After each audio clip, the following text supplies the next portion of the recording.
Hello students, this is your plus 1 chemistry class and we are doing the chapter states of matter. So in this video we will discuss about the gaseous state of matter. In the last video we discussed about the intermolecular forces, different type of forces which are present in their particles. Now about the gaseous state of matter. First of the properties of gaseous state of matter. First one is shape and volume. Gaseous state have not fixed shape and fixed volume. Both shape and volume can change. Compressibility. Gaseous state is compressible in nature. By applying a pressure over it, that we can compress that gaseous substances.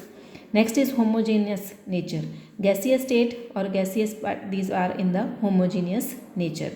Density. Like gaseous state, particles are randomly packed. There is a space between the particles, so their density is low. Pressure. Pressure means कि gaseous state exerts pressure, like if in the one container there is a gas particles are present, so these gaseous particles exerts pressure in all directions and that pressure is equal, so they exert equal pressure in all directions. Diffusion. So gaseous particles diffuse means scattered in all directions, randomly scattered in all directions. Next is liquefaction. Liquefaction means these gases can be converted into the liquid state by cooling or by applying a pressure. That gaseous state can be converted into liquid state. So these are the properties of gaseous state of a matter. What are the properties? And gaseous state means in which particles are randomly packed. There is a space between the particles. Main difference between the three states of matter is due to the arrangement of particles. On the basis of the arrangement of particles, these are mainly categorized into solid, liquid and gaseous. Next are the measurable properties of gases. Measurable properties of gases means how these are measured. First one is measurement of mass. How mass is measured of gases.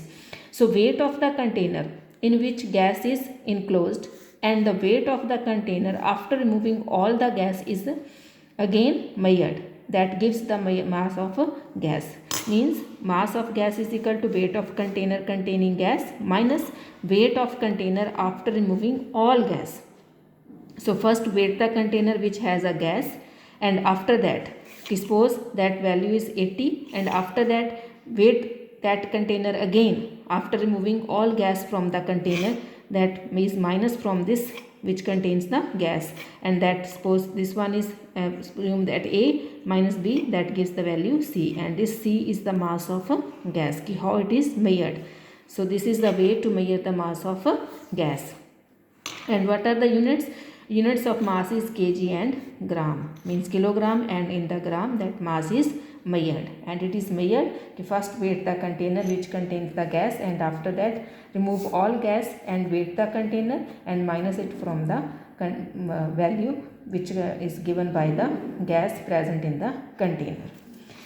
Second one is measurement of volume.